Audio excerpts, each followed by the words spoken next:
Hello everyone, my name is Abhishek Singh Bhandari and I am an intern at UB Advocate under the guidance of Jeevan Prakash sir, who is an advocate on record in the Supreme Court of India.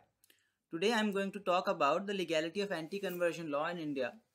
First of all, what is an anti-conversion law? It is a layman term to describe a law whose purpose is to prevent those religious conversions which are performed under any force, inducement, allurement, undue influence, or promise to marriage by any person.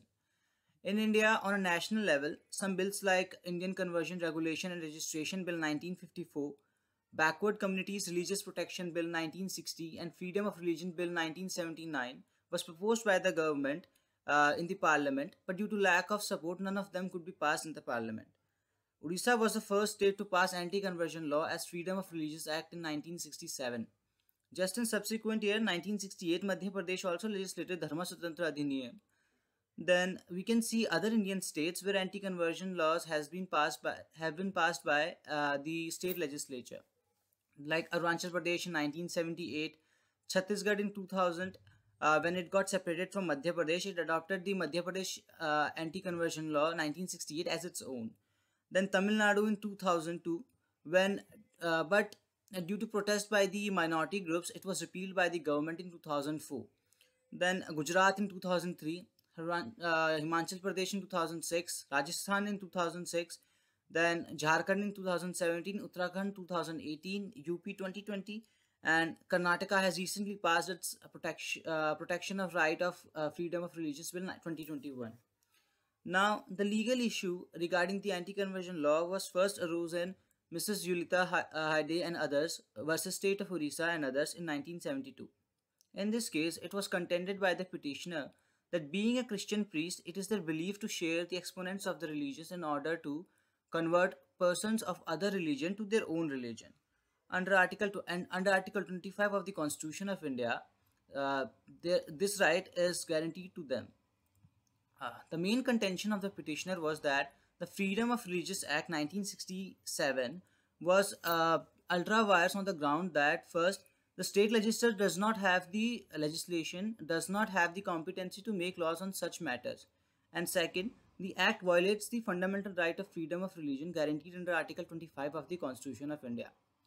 In this case, it was held by the Odisha High Court that the term of inducement used in the act was vague, and the state legislature is not competent to make laws on such matter, and it should be left for the parliament to make such laws. Hence, the court held that the Freedom of Religion Act 1967 to be ultra vires to the constitution and issued a writ of mandamus to the state government not to give effect to the act. Now, the next case in which such issue was again raised was Stensula versus State of Madhya Pradesh in 1977. In this case, the Odisha High Court judgment was overruled by the Supreme Court. So, the facts of the case is, in this case, again, the same issue was appealed before the Supreme Court. The petitioner in this case was persecuted for commission of offences under Section 3, 4 and 5 of Dharma Swatantra Adhiniyam 1968.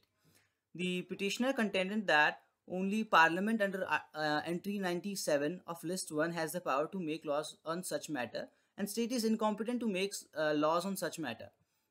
He further contended that the Section 3, 4 and 5 of the Act were in contravention of Article 25 of the Constitution of India and therefore void.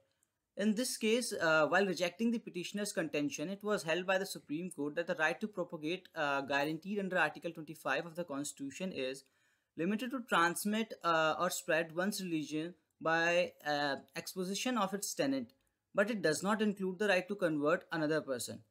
So, after that, court further held that the state legislature is competent to make such laws on the ground of public order, referenced in entry 1 of the Constitution state list.